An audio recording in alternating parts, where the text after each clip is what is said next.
மான்ஸ்டரா டெலிஷியஸா? நீ காட்டுச்செடியா இல்லை வீட்டுச் செடியா?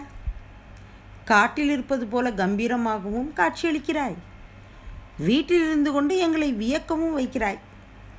தாரத்தப்பட்டைகள் ஆங்காங்கே கிழிந்து தொங்க வேண்டாமா என்ற வடிவேலின் வாய்மொழி போல கிழிந்த இலைகள்.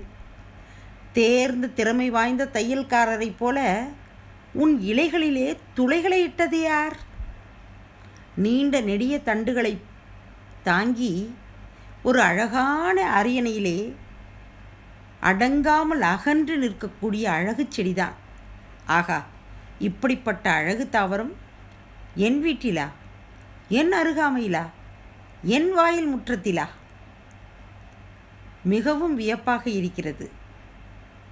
நான் இப்படித்தாங்க வியப்பான சில விஷயங்களை, ஆச்சரியமான சில விஷயங்களை பார்க்கும்போது நறுந்தமிழ் என் நாவில் நடம் பயிலும்.